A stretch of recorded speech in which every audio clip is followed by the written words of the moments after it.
Oi Rafa, graça e paz, me ajude a entender essas novas línguas, os que creem no nome de Jesus, em Marcos capítulo 16, versos 17 e 18. Sejam muito bem-vindos ao canal. Hoje eu quero responder uma pergunta que o Alan me enviou lá no WhatsApp sobre o que o Senhor Jesus quis dizer quando disse: em meu nome falarão novas línguas, descrito aqui em Marcos capítulo 16. Nesse vídeo, nesse estudo, nós vamos analisar o verdadeiro propósito dessas novas línguas. Nós vamos analisar textos como Atos 2, 1 Coríntios 14, para mostrar como Deus capacitou e preparou os apóstolos para pregar o Evangelho nas demais nações. Primeiro ponto, esse dom era uma capacitação real do Espírito Santo para falar em outros idiomas humanos, superando todas as barreiras culturais e linguísticas. Alan, muito obrigado pela sua pergunta, meu irmão. É um tema importantíssimo a ser analisado. Então vamos lá, vamos voltar no dia da grande comissão, descrito em Marcos 16, em Mateus 28 e em outros textos bíblicos também. Atos capítulo 1,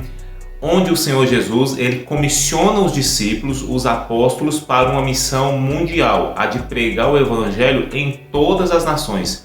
Mas isso seria impossível se eles não tivessem a capacidade e a habilidade de se comunicar com outros povos. Em Marcos 16,15, o Senhor Jesus disse: vão por todas as nações e preguem o Evangelho a toda criatura, a todas as pessoas.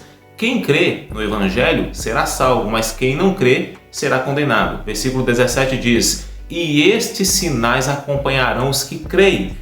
Quem havia crido nesse momento? Os apóstolos. Estes sinais iriam acompanhar os apóstolos. Em meu nome expulsarão demônios e falarão novas línguas. A palavra língua descrita, usada por Jesus ali, vem do grego glossa, que significa nada mais, nada menos do que dialeto, do que idioma. Uma língua humana falada, e não um idioma ou palavras incompreensíveis ou desconexas. Olha só o que Jesus disse, que os discípulos que falavam somente um idioma, eles iriam percorrer as nações, outros povos que falavam outras línguas e pregar o Evangelho para elas. Mas isso só seria possível com a habilidade de pregar o Evangelho na língua daquela outra nação, no idioma daquele outro povo. E por essa razão o Senhor Jesus disse que alguns sinais iriam acompanhar aqueles que haviam crido nele, os apóstolos. E um desses sinais, uma das evidências e manifestações para pregar o Evangelho, seria a capacidade inerente de falar em outros idiomas, para que outros povos também fossem alcançados pela graça de Deus. Lá em Lucas capítulo 24, versículo 47, o Senhor Jesus diz que em seu nome seria pregado o arrependimento e a remissão dos pecados em todas as nações, ou seja, em povos que falavam línguas diferentes, começando por Jerusalém, a pregação do Evangelho. No versículo 48 ele diz: vós sois testemunhas dessas coisas, ou seja, aqueles que haviam crido, porque eles presenciaram o ministério terreno de Jesus Cristo. No verso 49, o Senhor Jesus diz: eis que vos envio a promessa de meu Pai, mas fiquem na cidade, em Jerusalém, até que sejam revestidos com o poder do alto. Lá em Atos, ou nas ações dos apóstolos, Lucas escreveu de um modo diferente para Teófilo. Capítulo 1, verso 9, ele diz: vós recebereis poder quando o Espírito Santo descer sobre vós, e ser-me-eis testemunhas em Jerusalém, Samaria, Judeia e até os confins da terra. Pergunta: como você daria um recado e enviaria uma mensagem para uma pessoa que fala uma língua diferente de você? Caso não haja um intérprete, você precisaria saber falar aquele idioma para passar essa mensagem no idioma daquela outra pessoa. Foi isso que aconteceu com os apóstolos, porém eles não passaram por nenhuma escola ou nenhum curso, eles foram dotados de capacidade espiritual. Em Atos capítulo 2 foi o cumprimento dessa promessa. No versículo 1 em diante diz: chegando o dia de Pentecostes, estavam todos reunidos no mesmo lugar. De repente veio do céu um vento veemente e impetuoso que encheu toda a casa que estavam sentados, e foram repartidas como que línguas de fogo sobre cada um deles, e todos foram cheios do Espírito Santo. O milagre que aconteceu ali é conhecido como xenoglossia ou xenoglossia, como alguns preferem.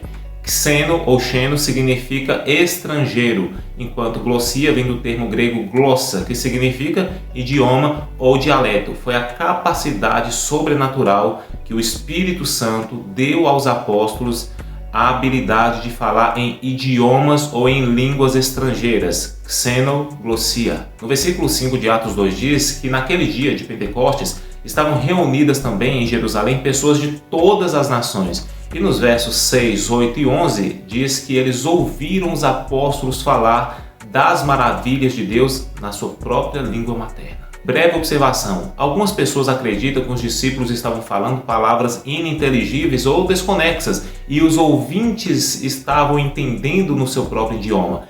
O primeiro ponto que nos dá a entender que isso é um equívoco é que os próprios ouvintes disseram: nós estamos ouvindo eles falarem na nossa própria língua materna. E o outro ponto, o milagre não foi nos ouvidos dos ouvintes para eles ouvirem em sua própria língua materna, mas sim nos discípulos, na língua, na capacidade dos discípulos em falar o idioma das outras nações. Aqui começou o cumprimento da promessa que Jesus havia dito lá na grande comissão: estes sinais acompanharão os que creem. Quem haviam crido? Os apóstolos.